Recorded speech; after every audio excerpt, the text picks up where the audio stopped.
ഇല്ല, ഞാൻ ചെല്ലാം മാം. ഹൃദയരാഗതന്ത്രി മീട്ടി സ്നേഹഗീതമേകിയും കർമ്മഭൂമി തളിരിടുന്ന വർണ്ണമേകിയും നമ്മിൽ വാഴുമാതിനാമം ഇന്നു വാഴ്ത്തിടാം. Okay ma'am. Today's quote. Good morning. ഞാൻ ഇന്ന് പ്രയർ ചെല്ലാന്ന് ഞാൻ പറഞ്ഞിട്ടുണ്ടായിരുന്നു മാം, പക്ഷെ എനിക്ക് ഗൂഗിൾ ക്ലാസ് റൂം സ്റ്റക്ക് ആയിട്ട് നിൽക്കണോണ്ട് അത് ഒരു 2 മിനിറ്റ് വ്യത്യാസമായി ജോയിൻ ചെയ്യാനായിട്ട്. അപ്പൊ ഞാൻ പ്രിപ്പയർ ചെയ്ത പ്രയർ ഒന്ന് ചൊല്ലിക്കോട്ടെ? തീർച്ചയായിട്ടും പ്ലീസ്. മാം, എന്റെ മോൾക്ക് വേണ്ടിയിട്ട് യൂത്ത് ഫെസ്റ്റിവലിലേക്ക് പ്രിപ്പയർ ചെയ്ത ഒരു സാൻസ്ക്രിറ്റ് റെസിറ്റേഷൻ ആണ്. അപ്പൊ അതൊരു കാളിദാസന്റെ രഘുവംശം എന്ന് പറഞ്ഞിട്ടുള്ള ഒരു ഭാഗത്തു നിന്ന് എടുത്തിട്ടുള്ള ഒരു ഭക്തി ആയിട്ട് വരുന്ന ഒരു ഇതാണ്. നമ്മുടെ മനസ്സിലെ എന്താ പറയാ, ബ്ലാക്കിനെ വൈറ്റ് ആക്കുക എന്നുള്ളൊരു തീമാണ്. നമ്മുടെ മനസ്സിലെ ദുഷിച്ച ചിന്തകളെ മാറ്റിയിട്ട് അത് നന്മയിലേക്ക് പോവുക എന്നുള്ള ഒരു തീമിലാണ്. ഒരു 4 വരി ചൊല്ലാം.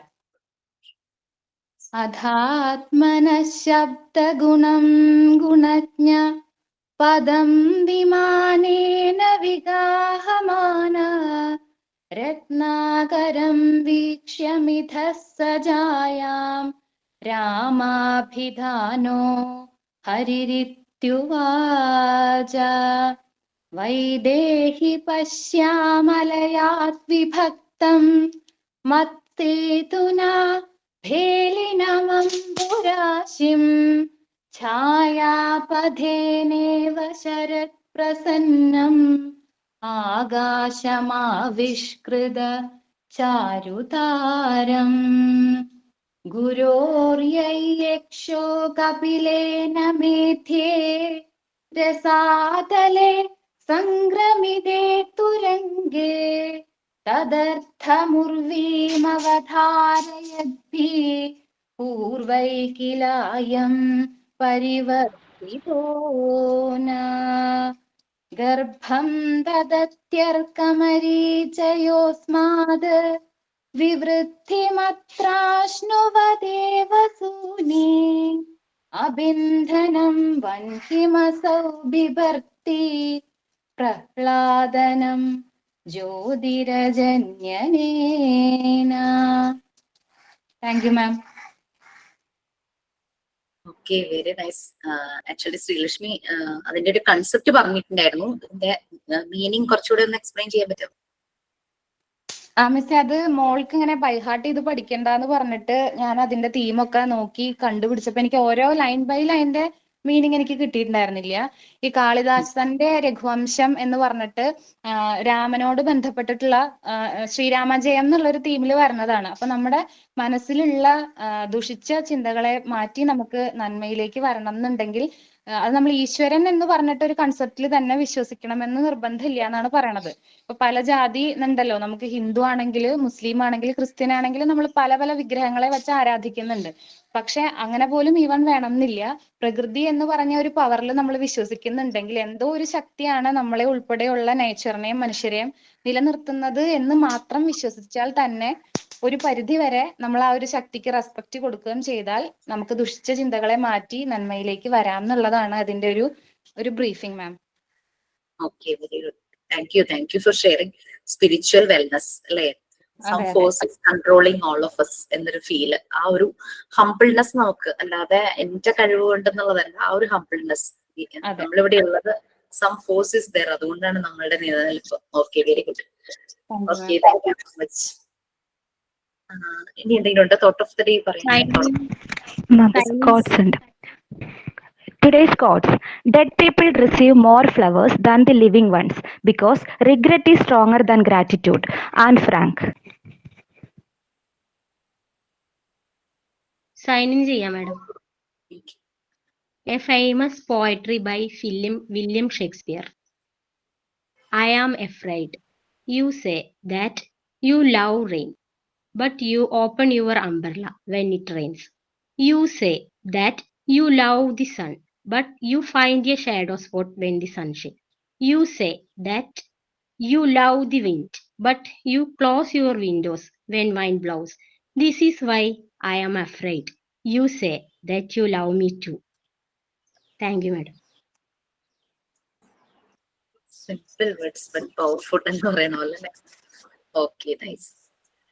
Okay, so where were we? നമ്മൾ എവിടെയായിരുന്നു? എനിക്ക് ടോപ്പിക് ഒന്ന് പറഞ്ഞുതരാമോ? Mental health. ഓക്കെ, അതിന് മുമ്പ് നിങ്ങളുടെ റെക്കോർഡ് എവിടം വരെ പറഞ്ഞിട്ടുണ്ട്? ഷെയർ ചെയ്തിരുന്നോ ഡീറ്റെയിൽസ്, റെക്കോർഡ് റൈറ്റിംഗ് ഡീറ്റെയിൽസ്? പറഞ്ഞിരുന്നു. എന്തോ?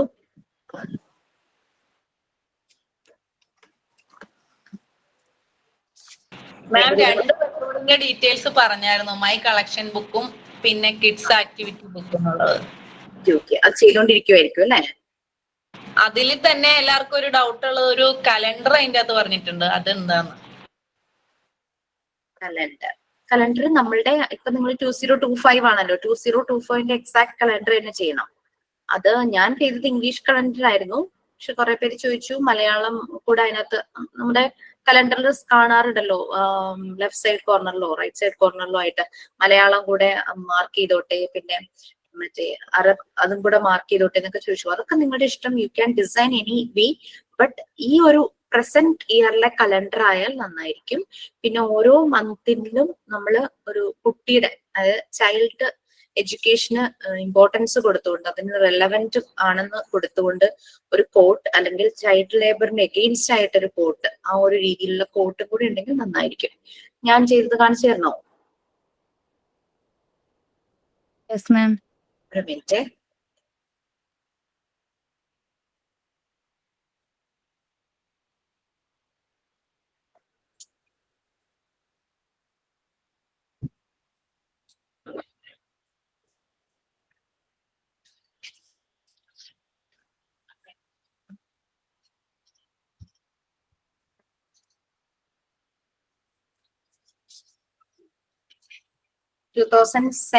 ലാണ് ഞാൻ കോഴ്സ് ചെയ്തത്. സോ 2017 ആ ഒരു ഇയറിലെ കലണ്ടർ ആണ് ചെയ്തത്.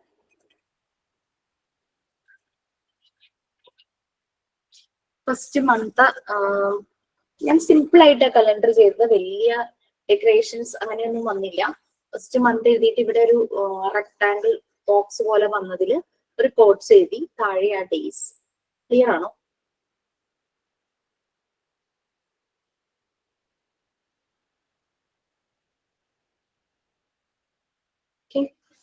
അങ്ങനെ ഓരോ ഇതായിട്ടും say no to child labour and say yes to child education. സാധാരണ കലണ്ടറിലെ പോലെ തന്നെ ഫസ്റ്റ് വീക്ക് സ്റ്റാർട്ട് ചെയ്യുമ്പോൾ സൺഡേ എന്നുള്ള രീതിയിലല്ലേ, സൺഡേ മൺഡേ അങ്ങനെ കളേഴ്സ് നിങ്ങൾക്ക് യൂസ് ചെയ്യാം. അങ്ങനെ യൂസ് ചെയ്തു.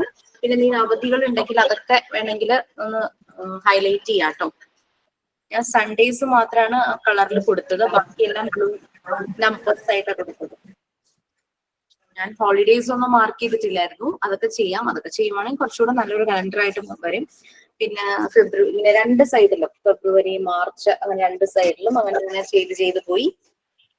തുടങ്ങിയപ്പോ ഞാൻ ചെയ്തത് എന്താന്ന് വെച്ച് കഴിഞ്ഞാല്, ഈ ഒരു പേജില്, അതായത് ലെഫ്റ്റ് സൈഡ് പേജില് ആ കലണ്ടറിന്റെ ക്വസ്റ്റ്യൻ എഴുതി. കാരണം സജിത ഒന്ന് മ്യൂട്ട് ചെയ്യണേ. അതിന്റെ ബാക്കിൽ എനിക്ക് അതിന്റെ പ്രീവിയസ് ആക്ടിവിറ്റി ഉള്ളത് കാരണം ഞാൻ നെക്സ്റ്റ് പേജ് സ്റ്റാർട്ട് ചെയ്തിട്ട് ഈ ലെഫ്റ്റ് സൈഡിലായിരുന്നു ക്വസ്റ്റ്യൻ എഴുതിയത്. അപ്പൊ ജനുവരി സ്റ്റാർട്ട് ചെയ്തത് റൈറ്റ് സൈഡിലാണ്.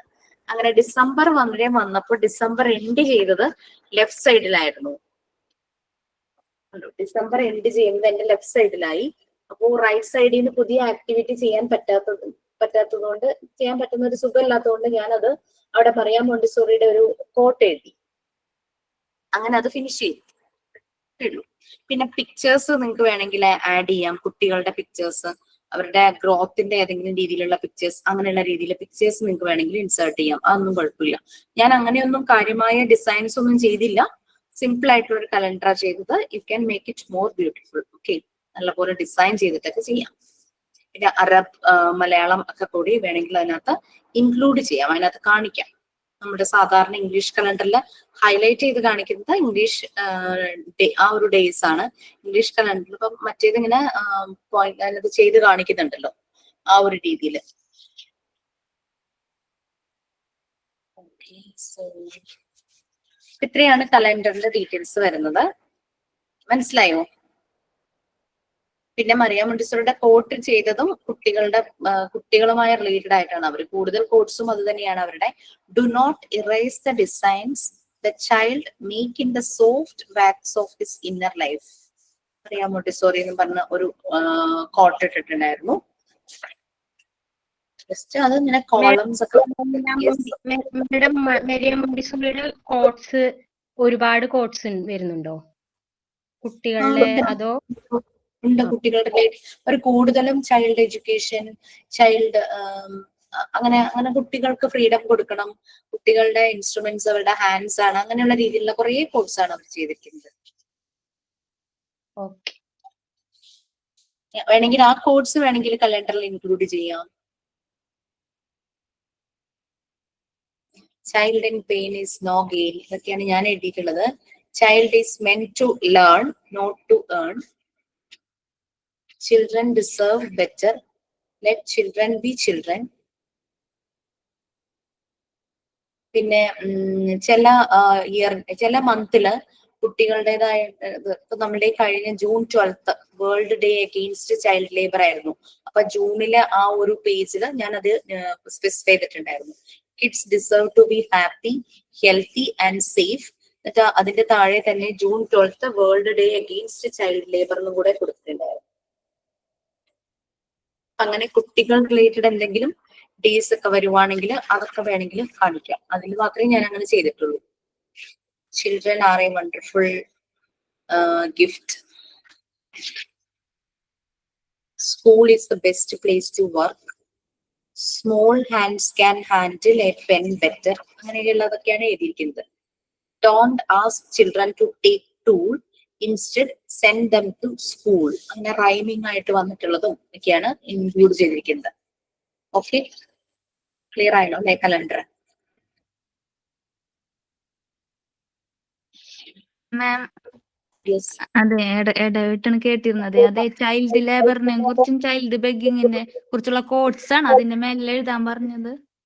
ഓരോ കലണ്ടറിന്റെയും ഓരോ പ്രൊമോട്ട് ചെയ്യുന്ന രീതിയിലുള്ള കോഡ്സ്, അതുപോലെ തന്നെ എഡ്യൂക്കേഷനെ കുറിച്ചുള്ള കോഡ്സ് അങ്ങനെയൊക്കെ എഴുതണം. അതായത് കുട്ടികളെ റിലേറ്റഡ് ആയിട്ടുള്ള കോഡ്സ് ആണ് കോഡ്സ് മാത്രം. കുട്ടികളുടെ ചൈൽഡ് എഡ്യൂക്കേഷന്റെ ഇമ്പോർട്ടൻസ് കാണിച്ചുകൊണ്ടും അങ്ങനെയുള്ള കോഡ്സ് ആണ് പറഞ്ഞിട്ടുള്ളത്. ഓക്കെ, പിന്നൊക്കെ സാധാ പോലെ അതൊക്കെ.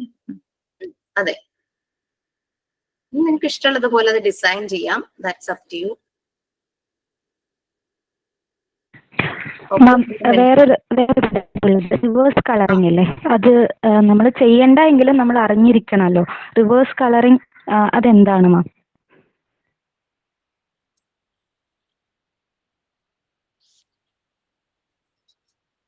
നമുക്ക് ഏത് ഷേപ്പാണോ അതിന്റെ കുറച്ച് ഭാഗങ്ങൾ മാത്രം നമ്മൾ എന്താ പറയുക ഹൈലൈറ്റ് ചെയ്ത് കാണിക്കണം. ഫോർ എക്സാമ്പിൾ ഞാൻ കൊടുത്തിരിക്കുന്നത് ബട്ടർഫ്ലൈ ആണ്. നിങ്ങൾക്ക് എന്ത് പിക്ചേഴ്സ് വേണമെങ്കിലും എടുക്കാം. ഈ ബട്ടർഫ്ലൈയുടെ കുറച്ച് പോർഷൻസ് കളർ ചെയ്തിട്ടില്ല, ബാക്കിയുള്ള പോർഷൻസ് എല്ലാം കളർ ചെയ്തിട്ടുണ്ട്. അപ്പൊ റിവേഴ്സ് കളറിങ്, ആ വൈറ്റ് പാർട്ട് ആയിട്ട് കാണുന്ന ഭാഗം മാത്രം കളർ ചെയ്യുക, ബാക്കിയുള്ള പോർഷൻസ് ഒന്നും കളർ ചെയ്യണ്ട. അപ്പൊ ഈ ഒരു ബട്ടർഫ്ലൈ എന്ന് പറഞ്ഞു കഴിഞ്ഞാൽ ലെഫ്റ്റ് ആൻഡ് റൈറ്റ് സിമെട്രിക്കലാണല്ലോ. അപ്പൊ കുട്ടി നേച്ചറിലേക്ക് ഒബ്സർവ് ചെയ്ത് കണ്ടിട്ടുള്ള ബട്ടർഫ്ലൈ അങ്ങനെയാണെങ്കിൽ ഡെഫിനറ്റ്ലി അവന്റെ ആ ഒരു കൺസെപ്റ്റും അതുണ്ടാവും, അതിനനുസരിച്ച് കളർ ചെയ്യും. അതല്ല അവർ ഡിഫറെന്റ് കളേഴ്സ് യൂസ് ചെയ്താലും അതിന് കുഴപ്പമൊന്നുമില്ല. അപ്പൊ അങ്ങനെ നമുക്ക് അങ്ങനെയുള്ള പിക്ചേഴ്സ് കൊടുക്കാം. ഫോർ എക്സാമ്പിൾ ഫ്ലവറിന്റെ പെറ്റൽസ് എല്ലാം ഒരേ കളറാണെന്ന് നമുക്കറിയാം, പക്ഷെ അവരത് കളർഫുൾ ആക്കി പല പല കളറാക്കിയാൽ എത്താം. അത് അവരുടെ ഒരു ക്രിയേറ്റിവിറ്റി. ഞാൻ എടുത്തത് ഒരു ബട്ടർഫ്ലൈയുടെ പിക്ചർ ആയിരുന്നു. ബട്ടർഫ്ലൈയുടെ കുറച്ച് ഭാഗങ്ങളൊക്കെ വൈറ്റ് പാർട്ട് ആക്കിയിട്ടിട്ടുണ്ട്. ആ വൈറ്റ് പാർട്ട് കളർ ചെയ്യുക എന്നുള്ളതാണ്. ബാക്കി ഡാർക്കായിട്ട് ഷെയ്ഡ് ചെയ്തേക്കുന്ന ഭാഗം കളർ ചെയ്യണ്ട. കുട്ടിയുടെ ഇമാജിനേഷൻ അനുസരിച്ച് നമുക്ക് പണ്ടത്തെ കാലഘട്ടത്തിലേക്ക് ആളുകൾ ഈ ടൈം പോകാനൊക്കെ ആയിട്ട് ഇൻവോൾവ് ആക്കാനായിട്ട് ഇപ്പോഴത്തെ പോലത്തെ ഒരു ടെക്നോളജി ഒന്നും വന്നിട്ടില്ലല്ലോ. ടിവിയും അതും ഇതുമൊക്കെ കൂടുതലായി ഉണ്ടാകാതിരുന്ന ഒരു സമയത്ത് ആളുകൾ ഇതുപോലുള്ള ക്രാഫ്റ്റ് വർക്കുകളൊക്കെ നല്ലപോലെ അതിലൊക്കെ എൻഗേജ്ഡ് ആയിരുന്നു. അപ്പൊ അവരിങ്ങനെ ഡൂഡിൽ ആർട്ട് അങ്ങനെയുള്ള കുറെ art forms traditional art forms ഒക്കെ കുറെ ഉണ്ടായിരുന്നു. അതിന്റെ ഭാഗമായിട്ട് ചെയ്യുന്നതും കൂടിയാണ് ഇങ്ങനത്തെയുള്ള കളറിംഗ് ഒക്കെ. പണ്ടത്തെ കുറെ ആർട്ട് ഫോമുമായിട്ട് റിലേറ്റഡ് ആണ് ഈ റിവേഴ്സ് കളറിംഗ് ഒക്കെ വരുന്നത്. ഓക്കെ, ഡൂഡിൽ ആർട്ട്, ഈ സ്ട്രെസ്, പ്രത്യേകിച്ചും ഈ സ്ട്രെസ് മാനേജ്മെന്റിന് വേണ്ടിയിട്ട് ചിലപ്പോൾ ഏതെങ്കിലും ഒരു മെന്റലൈസ് അല്ലെങ്കിൽ ചിലപ്പോൾ ചെറിയ പ്രശ്നങ്ങളൊക്കെ ആയിട്ട് വരുന്നവർക്കൊക്കെ ചിലപ്പോൾ ഇങ്ങനത്തെയുള്ള ആക്ടിവിറ്റീസ് ഒക്കെ കൊടുക്കും. അപ്പൊ കോൺസെൻട്രേഷൻ, അവരുടെ പവർ ഓഫ് അറ്റൻഷൻ കൂടും. അവർ ആ വൈറ്റ് പാർട്ട്, ഇപ്പം വൈറ്റ് പാർട്ട് മാത്രം കളർ ചെയ്യാൻ പറയുമ്പോഴേക്കും അവരതിന് പുറത്തു പോകാതെ ആ വൈറ്റ് പാർട്ട് മാത്രം ശ്രദ്ധിച്ച്, അപ്പൊ അറ്റൻഷൻ കോൺസെൻട്രേഷൻ ലെവലൊക്കെ കൂടാൻ വേണ്ടിയിട്ടാണ് ഇങ്ങനെയുള്ള ആക്ടിവിറ്റീസ് ഒക്കെ ഇൻട്രൊഡ്യൂസ് ചെയ്യുന്നത്. ഓക്കെ, അതിന് വേണ്ടിയിട്ടാണ് റിവേഴ്സ് കളറിംഗ്. അതാണ് റിവേഴ്സ് കളറിങ്ങിൽ തന്നെ ആൽഫബറ്റും ഡിജിറ്റും റിവേഴ്സ് കളർ ചെയ്യാൻ പറഞ്ഞിട്ടുണ്ട്. അപ്പൊ അതിന് നമ്മള് ബാക്ക്ഗ്രൗണ്ട് മുഴുവനും ഇത് ബ്ലാക്ക് ചെയ്തേക്കുന്നത് ഞാൻ കാണിച്ചില്ലായിരുന്നോ?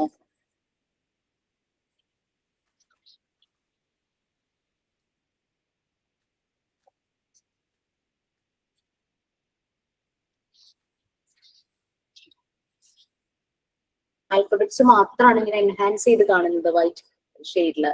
ബാക്കി പോർഷൻസും ഒക്കെ ബ്ലാക്ക് ആക്കിയിട്ടുണ്ട്. അപ്പൊ കുട്ടി കളർ ചെയ്യുമ്പോൾ ബ്ലാക്കിലേക്ക് എന്തായാലും പോകില്ലല്ലോ, അത് ശ്രദ്ധിക്കും ആ പോർഷൻ മാത്രം. അപ്പൊ ഒരു ട്രേസിംഗും കൂടി ആകും ആൽഫബറ്റ്സിന്റെ ഷേപ്പ്. കുറച്ചുകൂടെ വലുതൊക്കെ ആക്കുവാണെങ്കിൽ നന്നായിരിക്കും. എനിക്കൊരു സ്റ്റെൻസിൽ ഉണ്ടായിരുന്നു, അതിന് ഈ ഒരു ഇത്രയും ഒരു വലിപ്പം, ഒരു സൈസ് ആയിരുന്നു. അതാണ് ഇതിങ്ങനെ വന്നത്. അതുപോലെ തന്നെ നമ്പേഴ്സും അതുപോലെ തന്നെ ബാക്ക്ഗ്രൗണ്ട് കംപ്ലീറ്റ് ഇതുപോലെ ഷെയ്ഡിങ് പെൻസിൽസോ അങ്ങനെ എന്തെങ്കിലും യൂസ് ചെയ്തിട്ട് ബ്ലാക്ക് ആക്കി വെച്ചാൽ മതി. എന്നിട്ട് ഉള്ളില് ഇങ്ങനെ കൊടുക്കുക. ഇത് നിങ്ങൾ ഒരുമിച്ച് കൊടുക്കണമെന്നില്ല കുട്ടികൾക്ക് ആക്ടിവിറ്റീസ് ചെയ്യുമ്പോൾ. നിങ്ങൾക്ക് ഒരു ചാർട്ട് പേപ്പറിനോ അല്ലെങ്കിൽ ഏതെങ്കിലും A4 പേപ്പറിൽ 4 ലെറ്റേഴ്സ്, കുറച്ച് വലുതായിരിക്കുമല്ലോ, 4 ലെറ്റേഴ്സ് നിങ്ങൾ എഴുതി കൊണ്ടുപോവുക. എന്നിട്ട് അതിന്റെ ഔട്ടർ പോർഷൻ മുഴുവനും എന്തെങ്കിലും ഷെയ്ഡിങ് പെൻസിൽസ് വെച്ച് ഷെയ്ഡ് ചെയ്യുക. ഒരു ദിവസം ABCD ആണ് പഠിപ്പിക്കുന്നതെങ്കിൽ ആ എയും ബിയും സിയും ഡിയും മാത്രം ആ A4 പേപ്പറിന് മതി. ഇത്തിരി വലിപ്പം ഉണ്ടാവും. അപ്പൊ കുട്ടികൾ അത് ഷെയ്ഡ് ചെയ്യുമ്പോൾ ആ ഇമേജ് അവരുടെ ബ്രെയിനിൽ നല്ലപോലെ ഇംപ്രസ്ഡ് ആവും. അവർ ആ ഷെയ്ഡ് ചെയ്യുന്ന ആ ഷേപ്പ് മാത്രമല്ലേ ഷെയ്ഡ് ചെയ്യുള്ളൂ. അപ്പൊ കുട്ടി പഠിക്കുന്ന ആ ലെറ്റർ പോലെ തന്നെ എഴുതണം. അല്ലാതെ കുറച്ച് ഭയങ്കര ഡിസൈൻ ചെയ്തൊന്നും ആൽഫബറ്റ്സ് കൊടുക്കരുത്. സാധാരണ അവർ എങ്ങനെയാണോ എ എന്നുള്ള ലെറ്റർ അല്ലെങ്കിൽ ബി എന്ന ലെറ്റേഴ്സ് എങ്ങനെയാണോ പഠിക്കാൻ പോകുന്നത്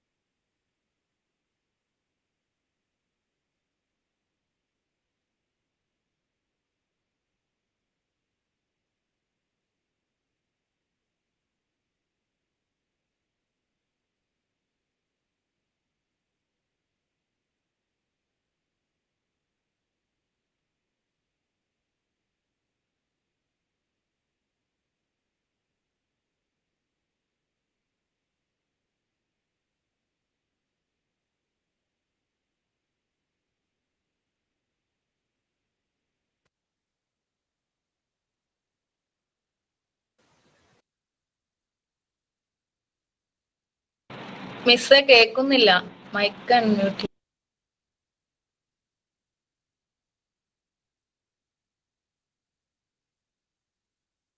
കേൾക്കുന്നില്ല മിസ്.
എൻ്റെ ഫോണിൽ നിന്നൊന്ന് കയറുവാണേ. ഞാൻ ലാപ്ടോപ്പില് മൈക്കിന് എന്തോ പറ്റി.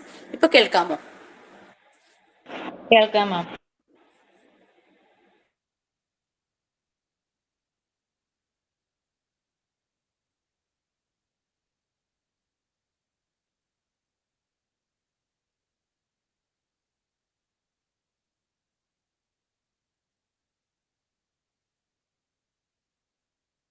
ട്രേസിങ്, പിന്നെ ആ ഒരു നമ്മളൊരു ലിമിറ്റഡ് ആയിട്ടുള്ള സ്പേസിലാണ് അവർ കളർ ചെയ്യുന്നത്. ബാക്കി പുറത്തേക്ക് പോകണ്ട. സാധാരണ നമ്മൾ ആദ്യമൊക്കെ ഇങ്ങനെ ക്രയോൺസ് വെച്ച് കളറിങ് കൊടുക്കുമ്പോൾ കുട്ടികൾ സാധാരണ അവർ ചെയ്തു വരുമ്പോൾ ഇങ്ങനെ കൈ അങ്ങനെ ഇതായി പുറത്തേക്ക് പിക്ചറിന് ഔട്ട്സൈഡിലേക്ക് പോകാറുണ്ടല്ലേ.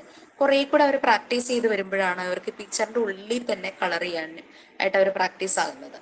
അപ്പൊ അതുകൊണ്ട് എന്താ പറയാ, ഈ കുട്ടികൾക്ക് ഇങ്ങനെയുള്ള ചില പ്രാക്ടീസുകൾ കൊടുക്കുമ്പോൾ അവർ ആ ലെറ്ററും പഠിക്കും. ഇപ്പൊ പിക്ചർ ആണെങ്കിൽ പിക്ചറിനകത്ത് ആദ്യം പിക്ചർ കൊടുത്ത് കളർ ചെയ്യിക്കുക, പിന്നെ നമ്മൾ ലെറ്ററും നമ്പേഴ്സും കൊടുക്കുമ്പോൾ ലെറ്ററും നമ്പേഴ്സും ട്രേസ് ചെയ്യുന്ന പോലെ തന്നെ ആ ഒരു ഇമേജ് കറക്റ്റ് അവരുടെ ബ്രെയിനിലേക്ക് വരും. ഓക്കെ, സോ അതായിരുന്നു.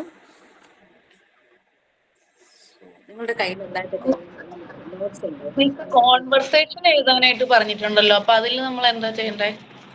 അതിൽ നമ്മൾ ഒന്നിന്റെയും ആൻസർ ചെയ്യണ്ട. ആ ക്വസ്റ്റ്യൻ മാത്രം എഴുതിയാൽ മതിയോ? ക്വസ്റ്റ്യൻ മാത്രം എഴുതിയിട്ട് അതിന് പറ്റുന്ന ഒരു പിക്ചർ നമ്മൾ കളക്ട് ചെയ്ത് പേസ്റ്റ് ചെയ്യണം. അതുണ്ട്. അത് വേറെ അല്ല മിസ്, ഇത് കോൺവെർസേഷൻ വേറെ. കോൺവെർസേഷൻ നമ്മൾ എഴുതണ്ട. ഒന്നിന്റെയും ആൻസർ നിങ്ങൾ കിഡ്സ് ആക്ടിവിറ്റി ബുക്കിൽ ചെയ്യണ്ട.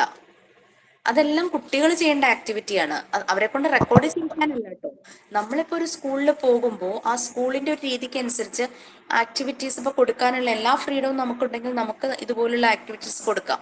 അപ്പൊ നമ്മൾ ഇതുപോലെ 2 പേരുടെ ഒരു കോൺവെർസേഷന്റെ പിക്ചർ കൊടുക്കുക. അത് കുട്ടികൾക്ക് ഈസിലി ആക്സെപ്റ്റബിൾ ആയിട്ടുള്ള ആൾക്കാരായിരിക്കണം. ഇപ്പൊ ഞാൻ ചെയ്തിരിക്കുന്നതിനകത്ത് ഒരു പോസ്റ്റ്മാനും ഒരു പെൺകുട്ടിയായിരുന്നു.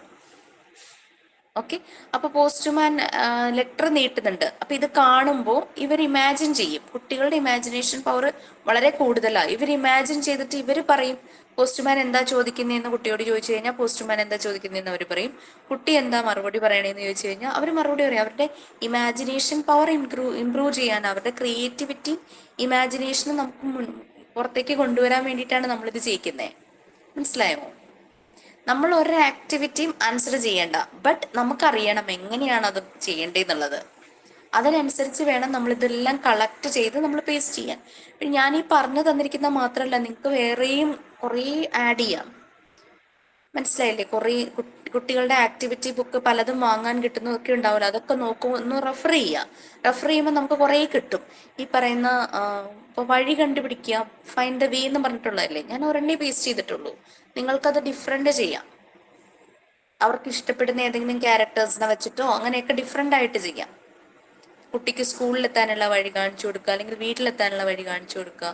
അങ്ങനെയുള്ള രീതിയിൽ പല പല ക്യാരക്ടേഴ്സിനെ യൂസ് ചെയ്തിട്ട് നമുക്ക് കൊണ്ടുപോകാം വഴി. അത് ഫൈൻഡ് എ വേ എന്നുള്ളത് നല്ല സുഖമായിട്ട് നമുക്ക് കുറേ ചെയ്യാനായിട്ട് പറ്റും. ഇങ്ങനെ ഒരു സിക്സാക് പാറ്റേൺ വരച്ചിട്ട്, സിക്സാക് പാറ്റേൺ അല്ല, അങ്ങനെയുള്ള ഒരു കർവ്ഡ് ആയിട്ടുള്ള പാറ്റേൺ വരച്ചിട്ട് അവിടെ ഒന്ന് ബ്ലോക്ക് ചെയ്താൽ മതിയല്ലോ. കുട്ടികൾക്കാവുമ്പോൾ സിമ്പിൾ ആയിട്ടുള്ളതല്ലേ നമ്മൾ ചെയ്യുന്നത്. അപ്പം ചുമ്മാ അങ്ങനെ വരച്ചിട്ട് അവിടെ എവിടെ ഒന്ന് ബ്ലോക്ക് ചെയ്ത് കഴിഞ്ഞാൽ, ഇതെല്ലാം നമ്മൾ എവിടെയെങ്കിലും ഒന്ന് ടീച്ചിങ് പ്രാക്ടീസിന് പോകുമ്പോൾ നമുക്ക് അപ്ലൈ ചെയ്യാൻ പറ്റുന്ന ഒരു എൻവയോൺമെന്റ് ആണെങ്കിൽ നമുക്ക് ചെയ്യാം. പിന്നെ ചില സ്കൂളുകൾ പറയും അവർ പറയുന്നത് മാത്രം പഠിപ്പിച്ചാൽ മതി, അങ്ങനെ ചെയ്യിച്ചാൽ മതി എന്നൊക്കെ പറയും. എന്നാലും നമുക്ക് ഒരു റിഫ്രഷിംഗ് ടൈമിനൊക്കെ ഇതുപോലുള്ള ആക്ടിവിറ്റീസ് കുട്ടികൾക്ക് കൊടുക്കാം. ഇപ്പൊ ഡ്രോയിങ് ഏതെങ്കിലും പീരീഡ് ഉണ്ടെങ്കിൽ, കളറിങ് ഏതെങ്കിലും പീരീഡ് ഉണ്ടെങ്കിൽ നമുക്ക് ഈ റിവേഴ്സ് കളറിങ് ഒക്കെ ചെയ്യിക്കാം. അപ്പൊ ശരിക്കും അവര് പിക്ചേഴ്സും ഇതുപോലെ തന്നെ കോൺസെൻട്രേഷനോട് കൂടി കളർ ചെയ്യാൻ പഠിക്കും. അതുപോലെ തന്നെ ആൽഫബറ്റ്സും നമ്പേഴ്സും കളർ ചെയ്യുന്നതിനൊപ്പം ആ ഇമേജ് അവരുടെ ബ്രെയിനിൽ സ്റ്റോർ ആവുകയും ചെയ്യും. അപ്പൊ ഈ ചെയ്യിക്കുമ്പോൾ ഇത്രയും മുഴുവനും ഒരുമിച്ച് ചെയ്യിക്കരുത്. ഒരു A4 പേപ്പറിൽ 4 ലെറ്റേഴ്സോ അല്ലെങ്കിൽ A4 പേപ്പറിൽ 3 പാർട്ടായിട്ട് ഇങ്ങനെ വരച്ച് ഡിവൈഡ് ചെയ്തിട്ട് നമുക്ക് 6 ലെറ്റേഴ്സോ അങ്ങനെ വലുപ്പം എത്ര വേണമെന്ന് നോക്കിയിട്ട് അതിനനുസരിച്ച് ചെയ്യാം. ചിലപ്പോൾ അക്ഷരങ്ങൾ ആദ്യമായി പഠിക്കുന്ന കുട്ടിക്ക് ചിലപ്പോൾ കുറച്ച് വലുപ്പത്തിൽ നമുക്ക് സൈസിൽ ചെയ്യേണ്ടി വരും. കുറെ ആയിക്കഴിഞ്ഞ കുട്ടികൾക്ക് വേണമെങ്കിൽ ഒരു A4 ഷീറ്റിൽ നമുക്കൊരു 8 10 ഒക്കെ ലെറ്റേഴ്സ് ഒരുമിച്ച് ചെയ്ത് ഇതുപോലെ ബാക്ക്ഗ്രൗണ്ട് ബ്ലാക്ക് ആക്കിയിട്ട് അങ്ങനെയൊക്കെ കൊണ്ടുപോകാം. ഇത് മുഴുവൻ റെക്കോർഡ് ഒരിക്കലും കുട്ടികളുടെ കയ്യിലേക്ക് കൊടുക്കരുത്. കാരണം എന്താണെന്ന് വെച്ച് കഴിഞ്ഞാൽ അത് നമുക്കുള്ള റെഫറൻസാ, നമ്മളുടെ ഒരു റെഫറൻസ്, നമ്മളൊരു എൻസൈക്ലോപീഡിയ എന്നൊക്കെ പറയുന്ന പോലെ നമ്മുടെ ഒരു റെഫറൻസ് ആണ് റെക്കോർഡ് ബുക്ക്. അത് വേറൊരാൾക്ക് കൊടുക്കാനുള്ളതല്ല. ഓക്കെ, നമ്മളൊരിടത്ത് പോകുമ്പോൾ കുട്ടികളെ കൊണ്ട് ചെയ്യിക്കാം. നമ്മുടെ വീട്ടിലെ കുട്ടികളുണ്ടെങ്കിൽ അവർക്ക് ഇതുപോലെ പേപ്പറിലോ അവരുടെ എന്തെങ്കിലും ഡ്രോയിങ് ബുക്ക് ഉണ്ടെങ്കിലോ അതിലൊക്കെ അവർക്ക് ചെയ്യിപ്പിക്കാനായിട്ട് നമുക്ക് കൊടുക്കാം. റെക്കോർഡ് ബുക്ക് നമുക്കുള്ള റെഫറൻസ് ആണ്, അത് വേറെ ആർക്കും ഷെയർ ചെയ്യേണ്ട ആവശ്യമില്ല. ഓക്കെ, ഇനി ഏതെങ്കിലും എല്ലാ ഡൗട്ട്സ് ഉണ്ടോ? The picture showing parts of drawing how to join correctly അതില്ലേ, പകുതി പിക്ചർ വരച്ചിട്ട് ബാക്കി വരക്കാനാണ് ഉദ്ദേശിക്കുന്നത്. പിക്ചർ ഒന്നുകൂടെ പറഞ്ഞ question. The picture showing parts of a drawing how to join correctly.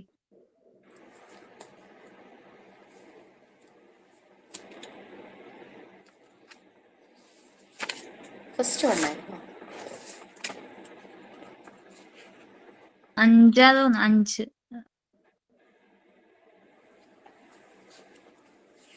ഞാൻ ഓർഡറിലൊന്നും അല്ല ഞാൻ ചെയ്തിരിക്കുന്നത്. നമുക്ക് ഓർഡർ ഇതില്ല, നമുക്ക് ഏതാണോ കിട്ടുന്നത് അതിനനുസരിച്ച്.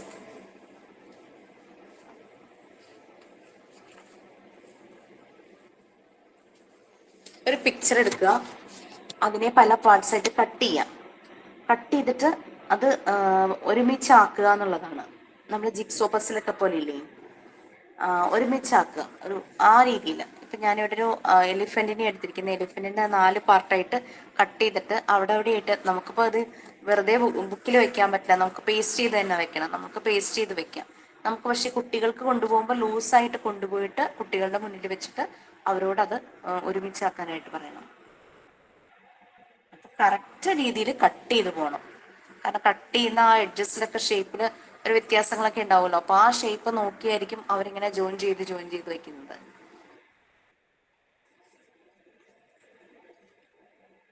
ഒരു എലിഫന്റ് ഫുട്ബോൾ കളിക്കുന്ന അങ്ങനത്തെ ഒരു പിക്ചറായിരുന്നു ഞാൻ എടുത്തിരുന്നത്. അപ്പോൾ എലിഫന്റിന്റെ ആ ഒരു ട്രങ്കിന്റെ പാർട്ട് താഴെ വന്നു, ഫേസ് അങ്ങനെ കാല് അങ്ങനത്തെ ഭാഗങ്ങളൊക്കെ ആയിട്ട് അങ്ങനെ കട്ട് ചെയ്തു.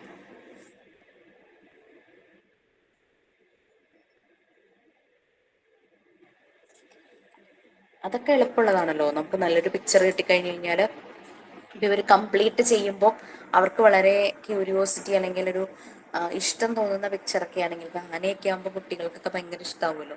അപ്പം അങ്ങനെയുള്ളതൊക്കെ ആകുമ്പോൾ അവർക്ക് ഭയങ്കര സന്തോഷമായിരിക്കും അത് കംപ്ലീറ്റ് ചെയ്ത് ആ ഫുൾ പിക്ചർ എന്താണെന്ന് മനസ്സിലാകുമ്പോഴേക്കും. പിന്നെ എന്തെങ്കിലും ഉണ്ടോ? വേറെ ഏതെങ്കിലും? പിന്നെ ഒരു പിക്ചർ പിന്നെ ഒരെണ്ണം മിസ്സേ, one of the 3 picture at the bottom is a part of the picture on top, find out. അത് താഴെയും മുകളിൽ തന്നിട്ട് അങ്ങനെ നമുക്ക് എന്തും സെലക്ട് ചെയ്യാം. അപ്പം ഞാനത് സെലക്ട് ചെയ്തത് ബേർഡ്സ് ഉണ്ട്, അങ്ങനെ ഫിഷ് ഉണ്ട്. അപ്പം താഴെ ഒരു ബേർഡിന്റെ കാലാണ് കൊടുത്തിരിക്കുന്നത്. അപ്പം അതിലുള്ള ഏതോ ഒരു ബേർഡിന്റെ കാലാണത്. അപ്പം നമ്മൾ കോമൺ ആയിട്ട് കാണുന്ന ഡക്ക്, ക്രൂ അതൊക്കെ നമുക്ക് എടുക്കാം. പിന്നെ ഫിഷാണ് കൊടുത്തിരിക്കുന്നത്. അപ്പം എന്തായാലും ഫിഷിന്റെ കാലായിട്ട് മാച്ച് ആവുന്നാലും അവർക്ക് മനസ്സിലാവും. അപ്പം അങ്ങനെ ഏത് ബേർഡിന്റെ അതിന്റെ ബോഡി പാർട്ട് താഴെ കൊടുത്തിട്ടുണ്ടാവും, അത് ഏതിൻ്റെ ആയിട്ടാണെന്ന് മാച്ച് ചെയ്യുക. അതാണ്. അത് നമുക്ക് എന്ത് അനിമൽസോ അങ്ങനെ എന്ത് വേണമെങ്കിലും നോക്കാം. കഴിഞ്ഞു. ഞാനൊരു പിക്ചർ തന്നിട്ട് ഒരു റൈറ്റ് എ സ്റ്റോറി എന്ന് പറഞ്ഞിട്ടുണ്ട്. ചെറിയ കുട്ടികളാകുമ്പോൾ എഴുതാനായിട്ടില്ലല്ലോ, അവരെ കൊണ്ട് പറയിച്ചാൽ മതി. ഓക്കെ, അത് വേണമെങ്കിൽ നമുക്ക് ഗ്രൂപ്പ് ഡൈനാമിക്സ് ഗ്രൂപ്പായിട്ട് ചെയ്യിക്കാം. നമ്മൾ ഏത് ഏജിലുള്ള വലിയ ആളുകളെയൊക്കെ ചെയ്യിക്കുന്ന ഒരു ആക്ടിവിറ്റിയാണ് സ്റ്റോറി. ഫസ്റ്റ് ഇനീഷ്യലി ഒരാളൊരു സെന്റൻസ്, അത് പിക്ചർ കൊടുക്കാതെ തന്നെ ചുമ്മാ ഒരു സെന്റൻസ് പറയും. അതിനെ പിടിച്ച് ഒരിടത്തൊരിടത്തൊരു പപ്പി ഉണ്ടായിരുന്നു അങ്ങനെ പറഞ്ഞു തുടങ്ങിയിട്ട് അടുത്ത ആളപ്പോൾ പപ്പിയുടെ പേര് ഇതായിരുന്നു, ഒരു ദിവസം പപ്പി അങ്ങനെ ഇങ്ങനെയൊക്കെ പറഞ്ഞ് അങ്ങനെ ഒരു സ്റ്റോറി ഉണ്ടാക്കും. നമ്മൾ വിചാരിക്കാത്ത ഭയങ്കര ഒരു സ്റ്റോറി ക്രിയേറ്റ് ചെയ്ത് വരും. അതൊക്കെ ചെയ്യിക്കാം. അതിലപ്പം നമ്മളും കൂടെ ഒന്ന് ഇൻക്ലൂഡ് ആവണം. കാരണം അവർക്ക് ഇടയ്ക്ക് അതിനുള്ള ഒരു ട്രിഗർ കിട്ടണമല്ലോ. അപ്പം നമുക്ക് വേണമെങ്കിൽ കുട്ടികളോട് ചോദിക്കാം, ഇങ്ങനെ ഒരു കഥ പറയാമോ എന്ന് ചോദിക്കുമ്പോൾ അവർക്കത് പറ്റില്ല, ടീച്ചർ പറയുമെന്ന് പറയുമ്പോൾ നമുക്ക് തുടങ്ങി വെച്ചിട്ട് സിമ്പിളായിട്ടുള്ള എന്തെങ്കിലും കാര്യങ്ങൾ ഒരു സ്റ്റേറ്റ്മെന്റ് തുടങ്ങാം. പിന്നെ ബാക്കി അവരോട് പറയാം. നമുക്ക് വട്ടത്തിലൊക്കെ ഇരുന്നിട്ട് അതൊക്കെ ചെയ്യാവുന്നതാണ്. അതൊന്നും ഇതിലില്ല, ഞാൻ പറഞ്ഞേ ഉള്ളൂ. പിന്നെ ഇത് കൂടാതെ നിങ്ങൾക്ക് കൂടുതൽ കാര്യങ്ങൾ ഇതിൽ ആഡ് ചെയ്യാം. കാരണം പ്രീവിയസ് ബാച്ചിലുള്ളവർ ചെയ്തപ്പോൾ അവർ ഈ കിഡ്സ് ആക്ടിവിറ്റി ബുക്കിൽ അവർ നിറയെ ചെയ്തിട്ടുണ്ടായിരുന്നു. പിന്നെ എല്ലാത്തിനും ഓരോന്നേ ഞാൻ ചെയ്തിട്ടുള്ളൂ. നിങ്ങൾക്ക് വേണമെങ്കിൽ 2 or 3 ഒക്കെ ചെയ്തു വെക്കാം. ആ പേജ്, റെക്കോർഡിന്റെ പേജ് ഇനഫ് ആണോ എന്നൊന്ന് നോക്കിയാൽ മതി. എനിക്ക് കുറെ പേജ് ബാക്കി ഉണ്ടായിരുന്നു. ഞാൻ പിന്നെ കൂടുതലായിട്ടൊന്നും ചെയ്തൊന്നുമില്ല. ഓക്കെ, കഴിഞ്ഞു. എന്തെങ്കിലും ഉണ്ടോ? മിസ്, ഈ റൈമിന്റെ സ്റ്റോറിയുടെ അതൊക്കെ എഴുതുന്ന റെക്കോർഡില്ലേ, അതിലിപ്പം ആദ്യമേ മിസ് ഞങ്ങളുടെ അടുത്ത് പ്രെയർ അങ്ങനെയൊക്കെ കുറച്ച് എഴുതാൻ പറഞ്ഞിരുന്നു. അപ്പൊ അതൊക്കെ ചെയ്തു. അപ്പൊ അതിന്റെ താഴെ കുറെ ഉണ്ടല്ലോ. അപ്പൊ അതൊക്കെ നമ്മള് മിസ് പറഞ്ഞു തരുമോ അതോ ഞങ്ങളിപ്പോ തന്നെ ചെയ്യണോ? കുറെ വേറെന്തൊക്കെയോ താഴെ കൊടുത്തിട്ടുണ്ടായിരുന്നു, മൈൻഡ്സോ എന്തൊക്കെയോ എഴുതാനായിട്ട്. യെസ്, അതെന്ന് പറഞ്ഞു കഴിഞ്ഞാല് ഞാൻ അതിന്റെ ഡീറ്റെയിൽസ് എന്ന് പറഞ്ഞു കഴിഞ്ഞാൽ ചിലത് നിങ്ങൾ തന്നെ ക്രിയേറ്റ് ചെയ്യേണ്ടതാണ്. 2 or 3 മാത്രമേ ഉള്ളൂ നമുക്ക് ഏതെങ്കിലും അഡോപ്റ്റ് ചെയ്യാൻ പറ്റുന്നത്. അതായത് ഫോർ എക്സാമ്പിൾ ഗ്രേറ്റ് പീപ്പിളിനെ പറ്റി എഴുതാനായിട്ട് പറഞ്ഞിട്ടുണ്ട്. അതൊക്കെ ഓൾറെഡി ഉള്ള കഥകളാണല്ലോ. അതായത് ഞാൻ എഴുതിയത് ഡോക്ടർ BR അംബേദ്കറിനെ കുറിച്ചായിരുന്നു. അങ്ങനെയുള്ളതെന്ന് വെച്ചാൽ അതൊക്കെ നിലനിൽക്കുന്ന കാര്യങ്ങളാണ്. ഓക്കെ, പിന്നെ അതുപോലെ തന്നെ മിത്തോളജിക്കൽ സ്റ്റോറി, നമ്മളുടെ പുരാണപരമായ ഏതെങ്കിലും, ഞാൻ അവിടെ തെന്നാലി രാമൻ്റെ ഒരു സ്റ്റോറിയാണ് എഴുതിയത്. അതൊക്കെ ഉള്ള കഥകളാണല്ലോ. അതൊക്കെ നിങ്ങൾക്ക് അങ്ങനെ എടുക്കാം. പക്ഷെ അല്ലാത്തതെല്ലാം നമ്മൾ തന്നെ എഴുതണം, തന്നെ ക്രിയേറ്റ് ചെയ്യണം. നമുക്ക് ഒരിടത്തൊന്നും കോപ്പി ചെയ്യാനൊന്നും പറ്റില്ല. നമ്മുടെ ക്രിയേറ്റിവിറ്റിയാണ്. തന്നെത്താനെല്ലാം ആലോചിച്ചിട്ട്, ആ തീം ആലോചിച്ചിട്ട്, എന്താണ് ടോപ്പിക് എന്ന് പറഞ്ഞിരിക്കുന്നത് ആലോചിച്ചിട്ട് അതിനനുസരിച്ച് ഒരു കഥ എഴുതുക. പിന്നെ മൈമുണ്ട്. മൈം എന്ന് പറയുമ്പോൾ നമുക്കറിയാലോ, മൈം എല്ലാവർക്കും അറിയാലോ. മൈമിന് പറ്റുന്ന ഒരു സ്റ്റോറി, അതായത് മൈം നമുക്കറിയാം അവിടെ ആക്ഷൻസ് മാത്രമേ ഉള്ളൂ. പല്ല് പോലും പുറത്ത് കാണാതെ ആണ് അവർ ആ ഒരു എന്താണോ സിറ്റുവേഷൻ എന്നുള്ളത് നമ്മുടെ മുന്നിൽ പ്രസൻറ്റ് ചെയ്ത് കാണിക്കുന്നത് അല്ലേ. അപ്പം നമ്മൾ സ്റ്റോറി എടുക്കുമ്പോഴും അതുപോലെ നമുക്ക് ക്ലിയർ ആകുന്ന രീതിയിൽ തന്നെ ആ മൈമിൻ്റെ ഒരു സ്റ്റോറി നമ്മൾ എഴുതി വെക്കുക. ആ സ്റ്റോറി പിന്നീട് അതൊക്കെ കുട്ടികളെ കൊണ്ട് നമുക്ക് മൈമായിട്ട് ചെയ്യിപ്പിക്കാൻ പറ്റുന്നതാണ്. പിന്നെ ഡ്രാമയുണ്ട്. ഡ്രാമ എന്ന് പറയുമ്പോൾ നമുക്കറിയാം ഡയറക്റ്റ് സ്പീച്ച് ആണല്ലേ, കോൺവെർസേഷൻ പോലെയല്ലേ ഡ്രാമ. അപ്പം അതുപോലെ സ്ക്രിപ്റ്റ് തയ്യാറാക്കണം. ഞാൻ ഈ 2 റെക്കോർഡ് കഴിഞ്ഞിട്ട് അത് പറഞ്ഞാൽ മതിയല്ലോ എന്ന് വിചാരിച്ചിട്ടാണ്. അപ്പോൾ നിങ്ങൾ കംപ്ലീറ്റ് ചെയ്യൂ, അപ്പോഴേക്കും അത് പറഞ്ഞുതരാം. പിന്നെ തന്നെയാണ് ചെയ്യേണ്ടത്. അപ്പോൾ എന്തെങ്കിലുമൊക്കെ ഐഡിയ തന്നെയൊക്കെ എഴുതാൻ പറ്റുന്നുണ്ടോ ഒന്ന് ജസ്റ്റ് ശ്രമിച്ച് പോവുക. കാരണം വൈകരുത്. വൈകുന്തോറും നമുക്ക് ആകെ ബുദ്ധിമുട്ടാവും കാര്യങ്ങൾ കംപ്ലീറ്റ് ചെയ്യാനായിട്ട്. ഓക്കെ, സോ നിങ്ങളുടെ കയ്യിൽ എല്ലാവരുടെ കയ്യിലും നോട്ട്സ് ഉണ്ടോ? കാരണം എനിക്ക് മൊബൈലിൽ ഷെയറിങ് ഇച്ചിരി ബുദ്ധിമുട്ടാണ്. നോട്ട്സ് ഉണ്ടോ?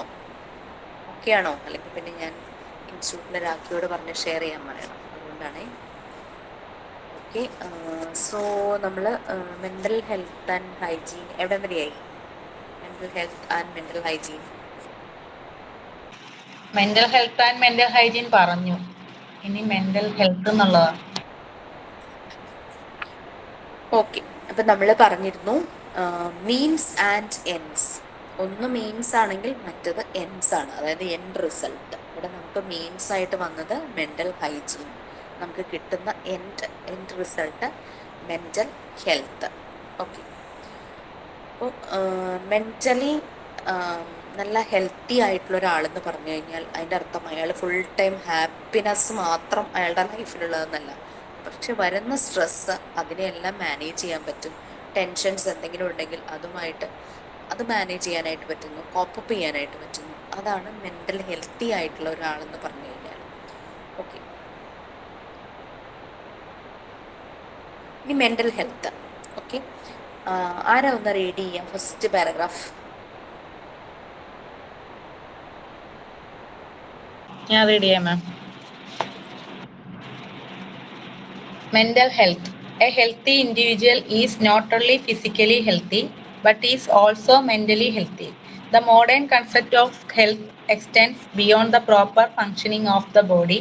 It included a sound, efficient mind and controlled feelings. Health is a state of being sound or whole in body and mind. It means that both body, integrated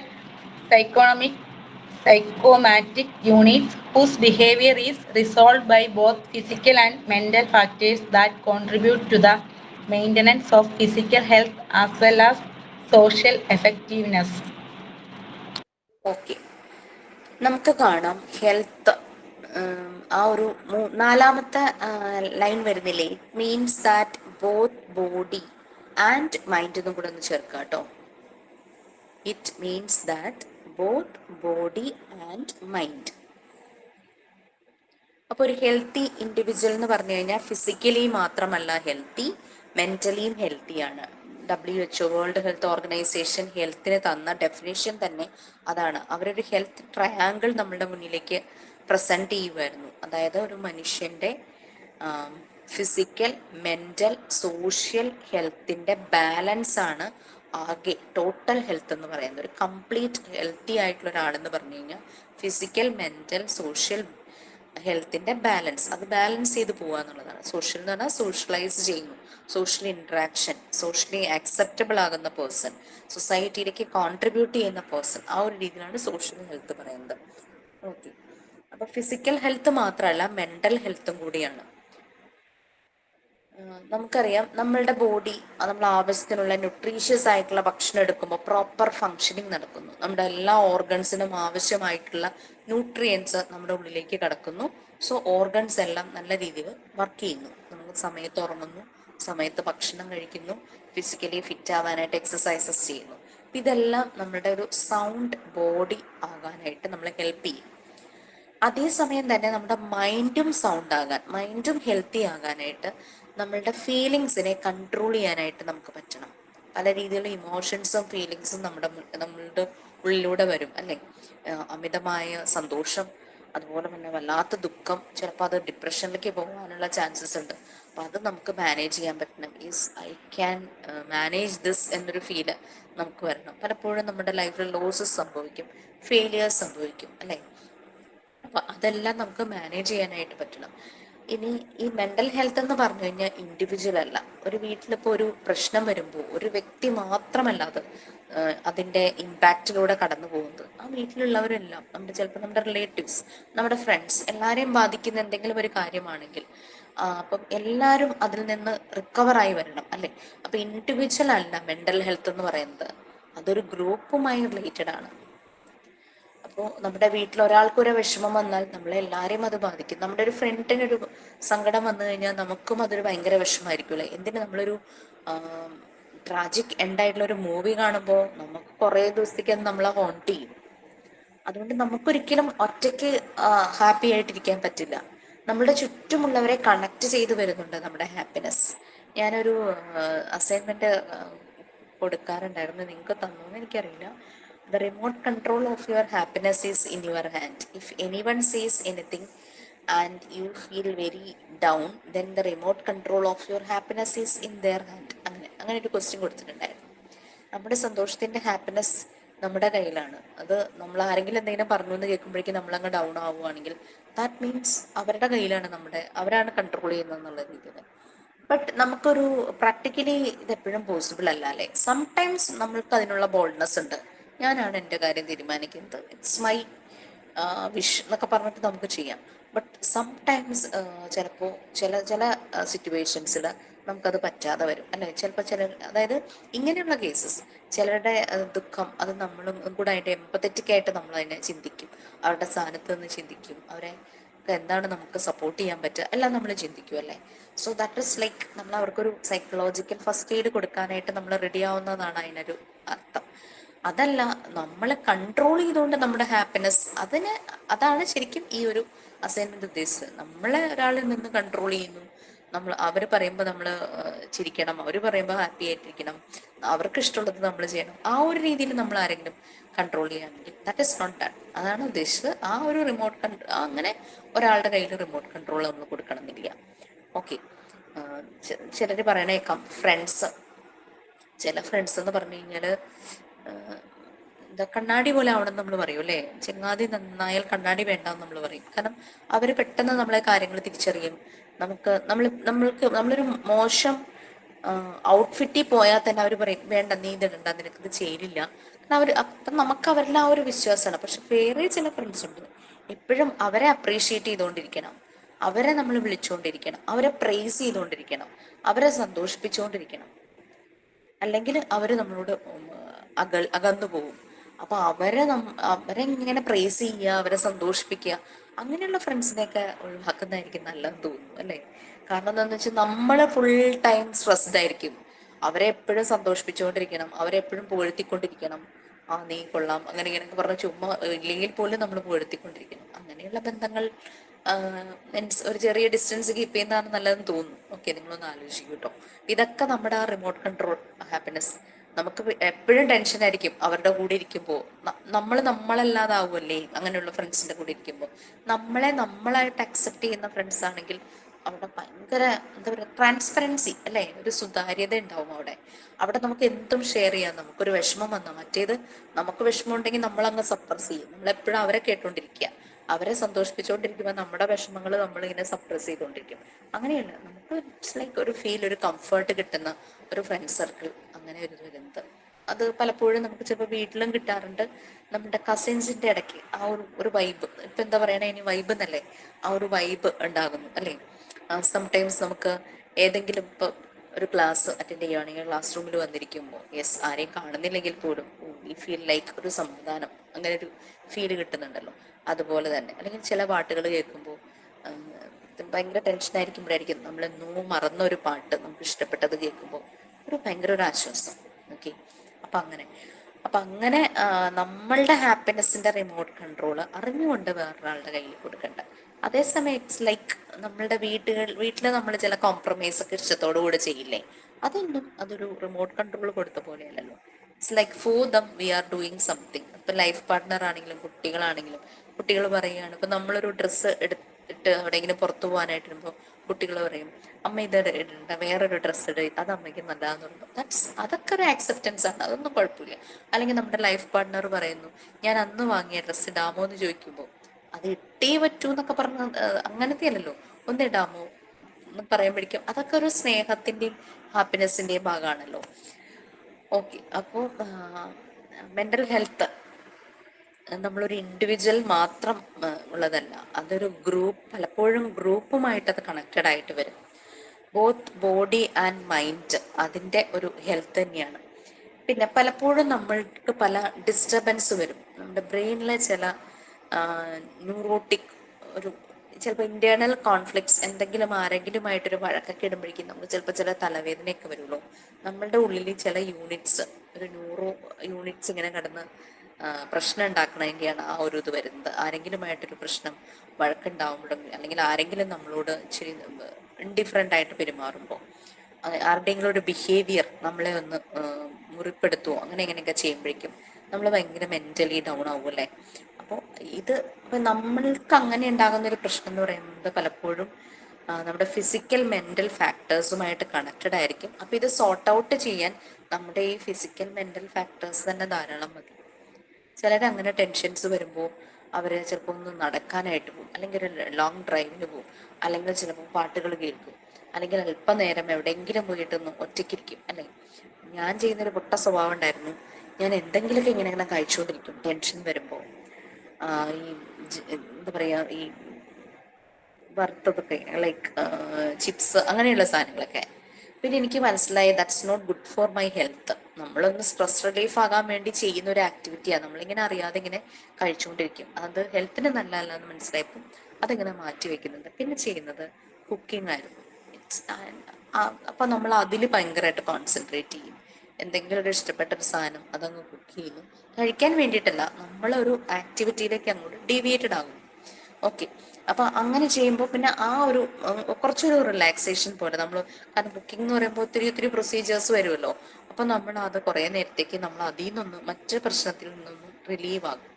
okay, അപ്പോൾ mental health എന്ന് പറയുന്നത് individual മാത്രമല്ല, ഒരു ഗ്രൂപ്പും കൂടെ ആയിട്ട് എപ്പോഴും connected ആയിരിക്കും. നമ്മുടെ മൈൻഡിന്റെയും ബോഡിയുടെയും തന്നെ ഒരു വെൽ ബീയിങ് തന്നെയാണ് മെന്റൽ ഹെൽത്ത്. ഒരു ഹെൽത്ത് എന്ന് പറയുന്നത് കൊണ്ട് ഉദ്ദേശിക്കുന്നത്. ഓക്കെ, നെക്സ്റ്റ് പാരഗ്രാഫ് ആരാ വായിക്കുക? നെക്സ്റ്റ് ബിഹേവിയർ വരെ, ആ പേജിൽ തീരുന്നവരെ ഞാൻ വായിക്കാം. From this, one can conclude that mental health has two important phases. It is both individual and social. The individual has to be internally adjusted. He is self-confident, sufficient, and free from internal conflict and tension or errors. He is skillful enough to be able to adapt to new situations, but he argues this internal adjustment in a social setup. It is within this social framework that the internal adjustment has to be built up. Only then the individual becomes a person who is acceptable as a member of his society. Other definitions of mental health refer to such abilities as of making decisions, as decisions, of assuming responsibilities in accordance with one's quantity, of finding satisfaction, success, and happiness in a achievement of everyday tasks, of living effectively with others, and showing society considerable behavior. നമ്മൾ പറഞ്ഞ കാര്യം തന്നെയാണ്. ഇതിന് 2 faces ഉണ്ട്. അപ്പോൾ mental ഹെൽത്തിന് both individual and social, 2 phases. ഇപ്പം നമ്മൾക്കൊരു പ്രശ്നം വന്നു കഴിഞ്ഞാൽ നമ്മളത് അഡ്ജസ്റ്റഡ് ആകുന്നു, നമ്മൾ അതുമായിട്ട് പൊരുത്തപ്പെടുന്നു അല്ലേ, ഇന്റേണലി അഡ്ജസ്റ്റഡ് ആകുന്നു. നമ്മൾ കോൺഫിഡൻ്റ് ആണ്, yes I can manage that, എനിക്കത് പറ്റും. നമ്മൾ പല ഇന്റേണൽ കോൺഫ്ലിക്ട്സും ടെൻഷൻസും വീട്ടിലാണെങ്കിലും നമുക്ക് എന്തെങ്കിലുമൊക്കെ ഒരു അഭിപ്രായ വ്യത്യാസങ്ങളൊക്കെ ഉണ്ടാവുമല്ലേ, അത് സ്വാഭാവികമായിട്ട് സംഭവിക്കുന്നതാണ്. അപ്പോൾ ആ ഒരു ഇതെല്ലാം നമുക്ക് മാനേജ് ചെയ്യാനായിട്ട് പറ്റണം. പുതിയ സിറ്റുവേഷൻസുമായിട്ട് അഡ്ജസ്റ്റഡ് ആകാനായിട്ട് പറ്റും. പുതിയ സിറ്റുവേഷൻസ് വരുമ്പോൾ അതുമായിട്ട് അഡ്ജസ്റ്റഡ് ആവാനായിട്ട് പറ്റും. പ്രത്യേകിച്ചും നമ്മൾ പറയുവാണെങ്കിൽ നമ്മളിപ്പോൾ മാരേജ് ഒക്കെ കഴിഞ്ഞ് നമ്മളൊരു വേറൊരു അറ്റ്മോസ്ഫിയറിലേക്കാണ്, ഒരു എൻവയോൺമെൻറ്റിലേക്കാണല്ലേ നമ്മൾ പോകുന്നത്. പുതിയ സിറ്റുവേഷനാണ് നമ്മളെ സംബന്ധിച്ച്, അത് അഡ്ജസ്റ്റഡ് ആകുന്നു. കുറച്ച് കഴിയുമ്പോൾ നമ്മളുടെ റോള് ചേഞ്ച് ആവുകയാണ് അല്ലേ, ഓരോ തവണയും അവിടെ അമ്മയാകുന്നു, അങ്ങനെയൊക്കെയുള്ള രീതിയിൽ കുട്ടികൾ ഉണ്ടായി കഴിയുമ്പോൾ അപ്പോൾ ഓരോന്നും നമ്മൾക്ക് ന്യൂ സിറ്റുവേഷൻസ് വന്നുകൊണ്ടിരിക്കുക. അപ്പം അതുമായിട്ട് നമ്മൾ അഡ്ജസ്റ്റഡ് ആകുന്നു. പലപ്പോഴും പോസ്റ്റ് പോർട്ടം സിൻഡ്രോം എന്ന് പറഞ്ഞിട്ട് വരാറുണ്ടല്ലോ ആളുകൾക്ക് ഡെലിവറി കഴിയുമ്പോൾ. മേ ബി അത് ചിലപ്പോൾ 1.5 വർഷം വരെയൊക്കെ ചിലപ്പോൾ നീണ്ടു നിൽക്കും. കാരണം ആ ഒരു നമ്മൾ എന്തായിരുന്നോ അതിൽ നിന്ന് മാറി വേറൊരു റോളിലേക്കുള്ള സ്വിച്ചിങ് ആണ് അവിടെ നടക്കുന്നത്. അമ്മയാകുന്നു, ഒരു കുട്ടി, അതിൻ്റെ റെസ്പോൺസിബിലിറ്റി പലപ്പോഴും നമ്മളുടെ ഉറക്കത്തെ ബാധിക്കുന്നു, പലതും. അപ്പോൾ ഈ മദർഹുഡ് എല്ലാവരും ഭയങ്കര ഇതായിട്ട് മദർഹുഡിനെയൊക്കെ ഇങ്ങനെ ഭയങ്കരമായി പുകഴ്ത്തും. പക്ഷെ ആ ഒരു മദർഹുഡ് നമുക്ക് എൻജോയ് ചെയ്യാൻ പറ്റണം നമ്മളായി തന്നെ. പണ്ടുണ്ടായിരുന്ന നമ്മൾ എന്താണോ അതായി തന്നെ നമുക്ക് ആ ഒരു റെസ്പോൺസിബിലിറ്റി നമുക്ക് മാനേജ് ചെയ്യാനായിട്ട് പറ്റണം. ഇത് പറ്റാതെ വരുമ്പോഴാണ് ഈ പോസ്റ്റ് മോർട്ടം സിൻഡ്രോം ഭയങ്കരമായിട്ട് ആളുകളിൽ ഡിപ്രഷനിലേക്കൊക്കെ പോകുന്നത്. അപ്പം ഏറ്റവും നല്ലത് ആ ഒരു സമയത്ത് ലൈഫ് പാർട്ട്ണറുടെ സപ്പോർട്ട് തന്നെയാണ്, പിന്നെ ഫാമിലി മെമ്പേഴ്സിൻ്റെയും. എനിക്കൊന്നും മനസ്സിലായിട്ടുണ്ടായില്ലായിരുന്നു എന്താ സംഭവിക്കുന്നതെന്ന്. കൊച്ചിനൊരു 1.5 വയസ്സായപ്പോഴാണ് I was going through these all things എന്നുള്ളത് നമുക്ക് പിടിയിട്ടിരുന്നത്. എന്നെ എവിടെയോ മറന്നു പോയിട്ട് ജീവിക്കണ പോലെയായിരുന്നു ആ ഒരു ഫസ്റ്റ് ബേബി ഉണ്ടായിരുന്ന സമയത്ത്. പിന്നെ സെക്കൻഡ് ബേബിയൊക്കെ ആയപ്പോഴേക്കും നമ്മൾ അതുമായിട്ട് പൊരുത്തപ്പെട്ട്, ഈവൻതോ മൂത്ത കുട്ടി ഉണ്ടെന്നോ എല്ലാം മാനേജ് ചെയ്യാനായിട്ട് ഓൾമോസ്റ്റ് കുറേയൊക്കെ പറ്റി എന്നുള്ളത് തന്നെയാണ് ആ ഒരു സമയത്ത്. പക്ഷെ ഫസ്റ്റ് ബേബി സമയത്ത് നമ്മൾക്ക് ഭയങ്കര ബുദ്ധിമുട്ടായിരുന്നു. നമുക്ക് ദേഷ്യം പെട്ടെന്ന് വരല്ലോ, എന്തൊക്കെയൊക്കെയോ പ്രശ്നങ്ങൾ വന്ന പോലെ തോന്നി. ഇതെന്താ എന്ന് പറഞ്ഞു തരാനോ മനസ്സിലാക്കാനോ, പറഞ്ഞു തരാനും ആരും ഉണ്ടായില്ല, മനസ്സിലാക്കാനും ആരും ഉണ്ടായില്ല. അപ്പൊ ആ ഒരു നമ്മളുടെ മദർഹുഡ് നമ്മളായി തന്നെ നമ്മളെ നഷ്ടപ്പെടാതെ നമ്മൾക്ക് മാനേജ് ചെയ്യാനും അത് അത്ര ബ്യൂട്ടിഫുൾ ആയിട്ട് അത് എൻജോയ് ചെയ്യാനും നമുക്ക് പറ്റണം. അത് പറ്റുവാണെങ്കിൽ ഈ ഒരു ഡിപ്രഷൻ സ്റ്റേജിലേക്ക് പോവില്ല. ഓക്കെ, അപ്പൊ ഇന്റേണൽ അഡ്ജസ്റ്റ്മെന്റും വരും. പിന്നെ നമ്മൾ സോഷ്യലൈസ് ചെയ്യുന്ന ഒരു വ്യക്തിയും കൂടിയാണ്, ഒരു സോഷ്യൽ സെറ്റപ്പിൽ നമ്മൾ ഇരിക്കുവാണ്. അപ്പം പലപ്പോഴും ഈ മെന്റൽ ഹെൽത്ത് ഈ സോഷ്യലൈസ് ചെയ്യാതിരിക്കുന്നൊരവസ്ഥയുണ്ടല്ലോ, ഡിപ്രഷൻ വന്നിട്ട് സ്കിസോഫ്രീനിയ എന്ന് പറയും, അതിൻ്റെ ഏറ്റവും പീക്കിലേക്ക് പോകുന്നത്, സൈക്കോട്ടിക് ഡിസോർഡർ. അപ്പോൾ ഈ സോഷ്യൽ സെറ്റപ്പിൽ നമ്മളുടെ ബിഹേവിയർ ചേഞ്ചസ് ആണ് അവിടെ വരുന്നത്. ചില വ്യക്തികൾ അവർ ഇന്റേണലി അഡ്ജസ്റ്റ് ചെയ്യും, പക്ഷെ ഒരു ആളുടെ മുന്നിൽ വരുമ്പോൾ അങ്ങനെ ഒരു പ്രശ്നമുള്ളതായിട്ട് അവർ കാണിക്കില്ല അല്ലേ, വളരെ നോർമലായി തന്നെ ബിഹേവ് ചെയ്യും. ഈ നോർമലായിട്ട് നമുക്ക് സോഷ്യൽ സെറ്റപ്പിൽ അഡ്ജസ്റ്റ് ചെയ്യാൻ, ഇന്റേണൽ അഡ്ജസ്റ്റ്മെന്റും പറ്റുന്നില്ല, സോഷ്യൽ സെറ്റപ്പിലും അഡ്ജസ്റ്റ് ചെയ്യാൻ പറ്റാതെ വരുമ്പോഴാണ് ഇത് ഡിസോർഡർ ആയിട്ട് മാറുന്നത്. നമുക്കത് മാനേജ് ചെയ്യാൻ പറ്റുന്നുണ്ട്, നമുക്ക് ഒരു ഗ്രൂപ്പിലേക്ക് ചെല്ലുമ്പോഴും അത് മാനേജ് ചെയ്യാൻ പറ്റുന്നുണ്ടെങ്കിൽ നമ്മളത് വെൽ അഡ്ജസ്റ്റഡ് ആവുന്നു, നമ്മൾ വെൽ മാനേജ് ചെയ്യാനായിട്ട് നമ്മൾ പഠിക്കുന്നു. ദാറ്റ് ഇസ് നമ്മുടെ മെൻ്റൽ ഹെൽത്തിൻ്റെ പീക്ക് ലെവൽ തന്നെയാണ്. പക്ഷെ അതേസമയം നമുക്ക് ഒറ്റയ്ക്കും ആ പ്രശ്നം മാനേജ് ചെയ്യാൻ പറ്റുന്നില്ല, നമ്മൾ സോഷ്യലൈസ് ചെയ്യുന്നില്ല, ആളുകളെ കാണുമ്പോൾ മുഖം തിരിക്കുന്നു, അവരോട് സംസാരിക്കുന്നില്ല, ആളുകളെ സംശയം, എല്ലാവരെയും സംശയം, ആരെയും വിശ്വാസമില്ല, അങ്ങനത്തെയൊക്കെ ഒരു അവസ്ഥ ഭയങ്കര ഹാർഡായിട്ട് പോകുമ്പോഴാണ് സൈക്കോട്ടിക് ഡിസോർഡർ ആയിട്ട് മാറുന്നത്, സ്ക്രിസോഫീനിയ അങ്ങനെയുള്ള പ്രശ്നങ്ങളൊക്കെ ആയിട്ട് മാറുന്നത്. ഓക്കെ, ഇങ്ങനെ നമ്മൾക്ക് ആ ഇന്റേണൽ അഡ്ജസ്റ്റ്മെന്റും പറ്റും, സോഷ്യലി നമുക്ക് അഡ്ജസ്റ്റ് ചെയ്യാനും പറ്റുവാണെങ്കിൽ ആ മെമ്പർ ഒരു സൊസൈറ്റിക്ക് ആക്സെപ്റ്റബിൾ ആയിട്ടുള്ള ഒരാൾ ആണ്. ദാറ്റ് മീൻസ് അയാളുടെ മെന്റൽ ഹെൽത്ത് ഓക്കെ ആണെന്ന് അർത്ഥം. സോഷ്യലി ആക്സെപ്റ്റബിൾ ആയിട്ട് ബിഹേവ് ചെയ്യാൻ പറ്റുന്നു, ഇന്റേണലി നമ്മൾ പൊരുത്തപ്പെട്ടു പോകുന്നു, അഡ്ജസ്റ്റ് ചെയ്ത് പോകുന്നു, ദെൻ അതൊരു സോഷ്യലി ആക്സെപ്റ്റബിൾ ആയിട്ടുള്ള ആളാണ്.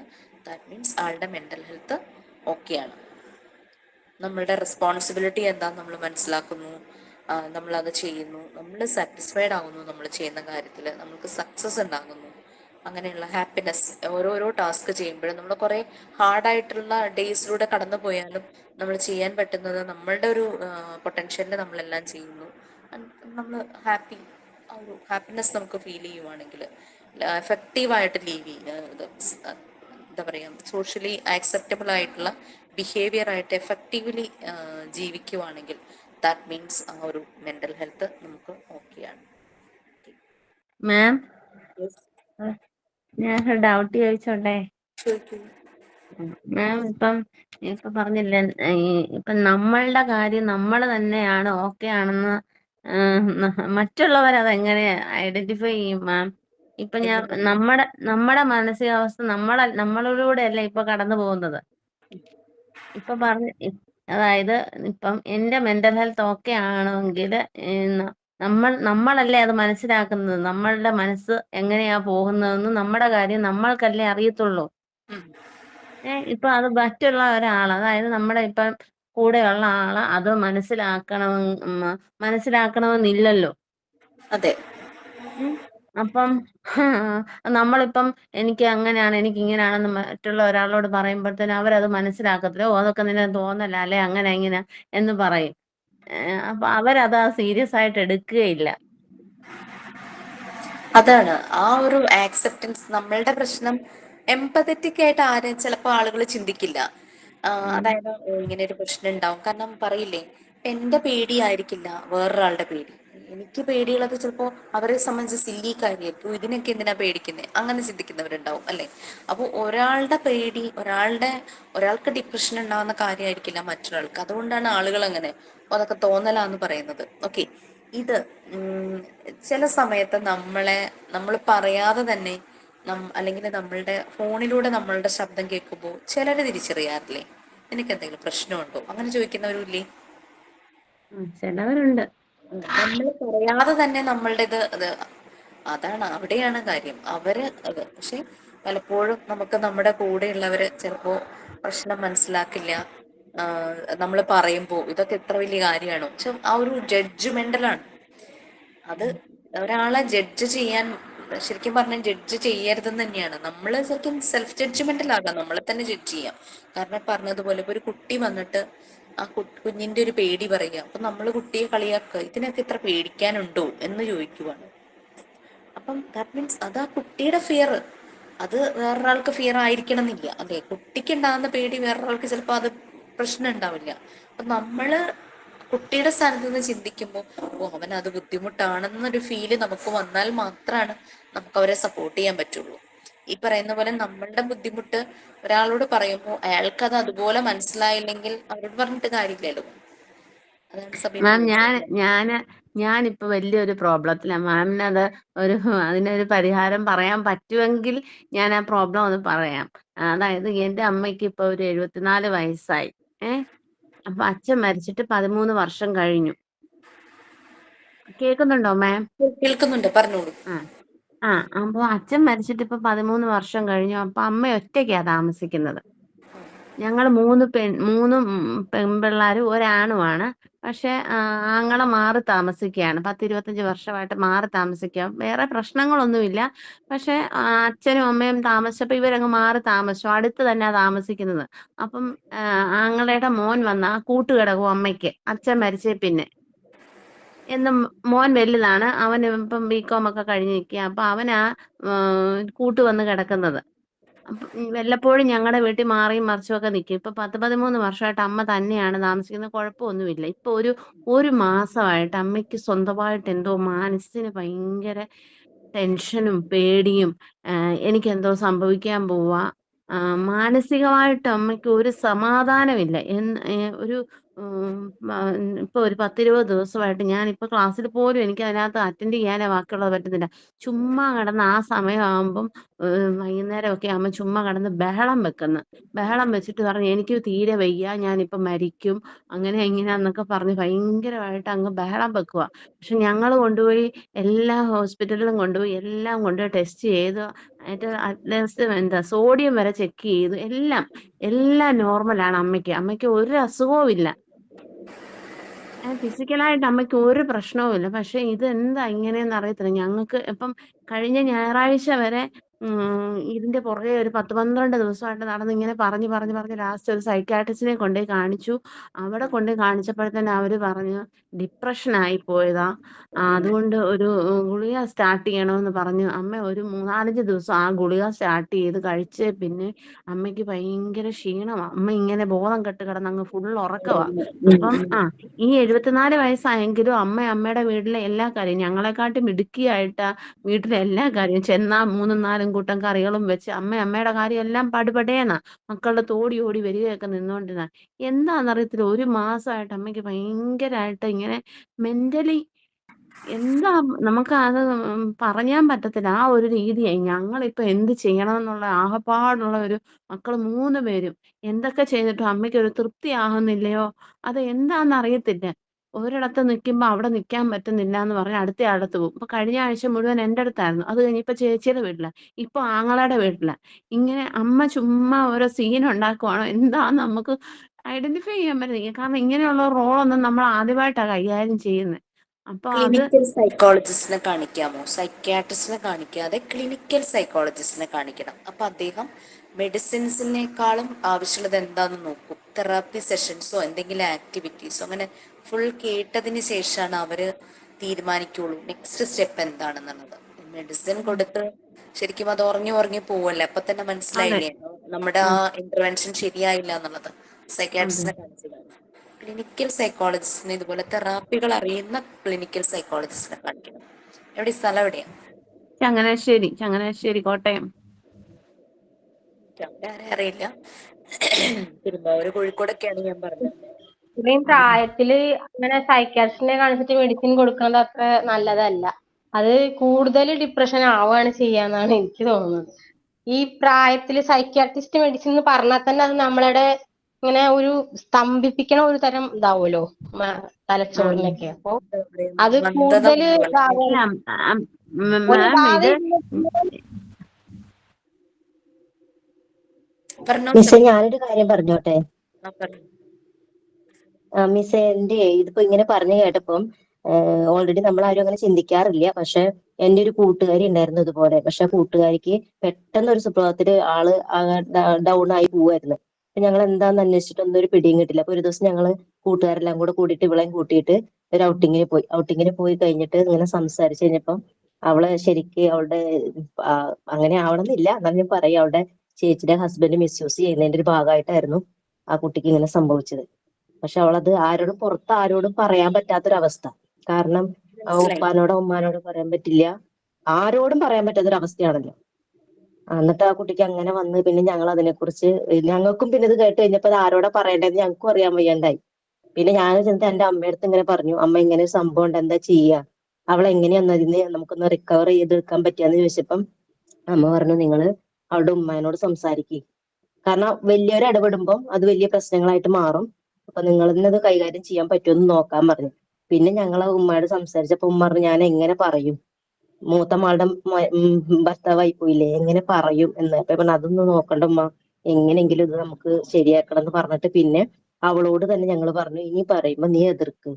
അങ്ങനെ ഒരു സിറ്റുവേഷൻ വരുമ്പം കർശനമായിട്ട് നീ തന്നെ പ്രതിരോധിക്കാതെ പറ്റില്ല, നീ കൂട്ടുകാരോട് പറഞ്ഞു എന്നോ എങ്ങനെയൊക്കെ പറഞ്ഞ് പിന്നെ അതാകെ പ്രശ്നമായിട്ട് പിന്നെ അത് പിന്നെ അവള് ഹോസ്പിറ്റലിലൊക്കെ കാണിച്ച് അങ്ങനെ റിക്കവർ ആയി ആള്.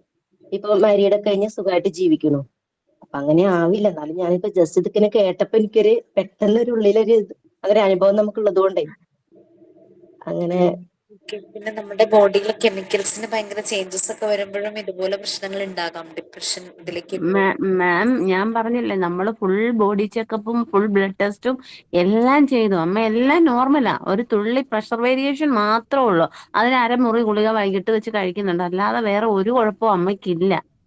ആക്ച്വലി ഇപ്പൊ 1 മാസമായിട്ട് ഇപ്പൊ ഞങ്ങൾ ഇതേന്നും പറഞ്ഞ് അങ്ങ് നടക്കുക. നമുക്കൊരു സമാധാനമില്ല. ഇന്നലെ ഇപ്പൊ ഉച്ച 1:30 ആയപ്പോ എന്നെ വിളിച്ചിട്ട് പറഞ്ഞു, എനിക്ക് തീരെ വയ്യ, ഞാൻ കുഴഞ്ഞു പോവാ, അങ്ങനെ ഇങ്ങനെയാന്ന് പറയും. പക്ഷെ ചെന്ന് കഴിയുമ്പോ ഒരു കുഴപ്പവും ഇല്ല. എന്താ ഇതിന് കാരണം എന്താന്ന് നമുക്ക് ഒരു പിടുത്തവും കിട്ടുന്നില്ല, എന്താ ഇങ്ങനെയെന്ന്. എന്നിട്ട് അപ്പൊ വേറൊരാളോട് ഇങ്ങനെ കൺസൾട്ട് ചെയ്തപ്പോ അവരോട് പാനിക് അറ്റാക്ക് എന്നും പറഞ്ഞ എന്തോ ഒരു സംഭവം പറഞ്ഞു. ചുമ്മാ മനസ്സിന് ഓരോ തോന്നലോ. ആ ആ ആ അപ്പം അത് ഡ്രസ് ചെയ്യാൻ വേണ്ടി ആങ്ങളെ ഇങ്ങനെ കിടന്ന് ചെറിയതായിട്ട് ഇങ്ങനെ ഒന്ന് ബഹളം വെച്ചപ്പോഴത്തേന് അപ്പം അവര് കൺസൾട്ട് ചെയ്ത് അവര് പറഞ്ഞു, ഇങ്ങനെ നിങ്ങൾ വേറെ എന്തെങ്കിലും ഒരു മൈൻഡ് വേർതിരിച്ച് വിട്, അപ്പോഴത്തേനും ചിലപ്പോൾ മാറും എന്ന് പറ. അമ്മ ചുമ്മാ ചിന്തിച്ച് ഇങ്ങനെ കൂട്ടുക, എനിക്ക് അസുഖം എല്ലാം ആണോ എന്നുള്ള ഒരു ചിന്തയാണ്. അപ്പം പറഞ്ഞ് പാത്രം വലിച്ചെറിയുക, പെട്ടെന്നൊരു സൗണ്ടോ ചെയ്യുമ്പോഴത്തേന് അതെങ്ങനെ വലിച്ചെറിഞ്ഞപ്പോ ഉടനെ ആങ്ങളോട് ചോദിക്കുക അമ്മ, എനിക്ക് വട്ടൊന്നും ഇല്ലടാന്ന്. അങ്ങനെ വരെ. നിങ്ങളൊരു ക്ലിനിക്കൽ സൈക്കോളജിസ്റ്റ് കാണുന്നതായിരിക്കും നല്ലതെന്ന് തോന്നുന്നു. കാരണം ഒരു വെൽനസ് ക്ലിനിക് അങ്ങനെയൊക്കെ പറഞ്ഞുണ്ടാകും. ഇതുപോലുള്ള കൊച്ചുകുട്ടികൾ തുടങ്ങി വലിയ ആൾക്കാർ വരെയും അവര് കെയർ ചെയ്യുന്ന ഒരു രീതിയിൽ ഒരു തെറാപ്പി സെഷനൊക്കെ ഉണ്ടാകും. അവിടെ ഒന്ന് പോയി. അല്ലെങ്കിൽ പകല് സമയം ഈ നമ്മളുടെ അവിടെയൊക്കെ ഉണ്ടോന്ന് അറിയില്ല, വയോമിത്രത്തിന്റെ ഒരു എന്താ പറയാ, ഇവരുടെ ഒരു എന്താ പറയാ കൂട്ടായ്മയോ അങ്ങനെയൊക്കെ എന്തോ ഉണ്ടല്ലോ, അതൊക്കെ ഉണ്ടോ അവിടെ? വയോജന സംഘം. വയോജനം അങ്ങനെ പറഞ്ഞ് രാവിലെ പോകും, ഒരു ഡേ കെയർ പോലെ. എന്നിട്ട് വൈകുന്നേരം ആകുമ്പോ തിരിച്ചു വരും. അവിടെ പാട്ടും ഭയങ്കര രസമൊക്കെ പകൽ വീടുണ്ട് ടീച്ചറെ. അതുണ്ടേ നല്ലതായിരുന്നു. പക്ഷെ ഇവിടൊന്നും ഇല്ല മാമ. അങ്ങനെയൊക്കെ ഉണ്ടെങ്കിൽ അതിനൊക്കെ ഒന്ന് ഇതാക്കുവാണെങ്കിൽ നന്നായിരിക്കും. ഞാൻ അന്വേഷിച്ചിട്ട് പറയാം ടീച്ചറെ. ക്ലിനിക്കൽ സൈക്കോളജിസ്റ്റ് അല്ലേ? ചങ്ങനാശ്ശേരിയിൽ എന്റെ ഒരു ഫ്രണ്ട് ഡയറ്റീഷ്യനാ, പാലാ ഹോസ്പിറ്റലിൽ വർക്ക് ചെയ്യാം. ഞാൻ അന്വേഷിച്ചിട്ട് പറഞ്ഞു കൊടുക്കാം. കോർഡിനേറ്റ് ചെയ്യാം. Okay please. ഓക്കെ, നമുക്ക് സമയമായി. സോ സൈൻ ഔട്ട് ആരെങ്കിലും ഉണ്ടോ?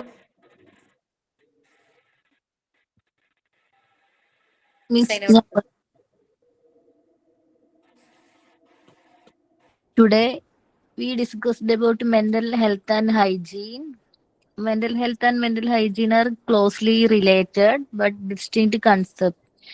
Mental health refers to our overall emotional, psychological, and social well-being. Mental hygiene aims to prevent and treat mental illness through early diagnosis and promotion of mental health. That's all.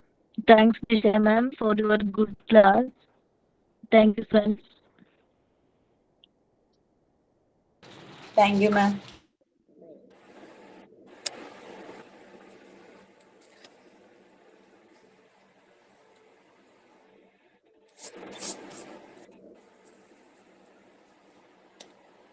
Thank you ma'am. Miss പറഞ്ഞു കഴിഞ്ഞിട്ട് ഞങ്ങൾ മറ്റേ record book start ചെയ്താൽ പോരെ മിസ്സേ? റൈമിന്റെ സ്റ്റോറിയുടെ. Okay. ബാക്കിയൊക്കെ എഴുതിയൊക്കെ വെച്ചിട്ടുണ്ടോ?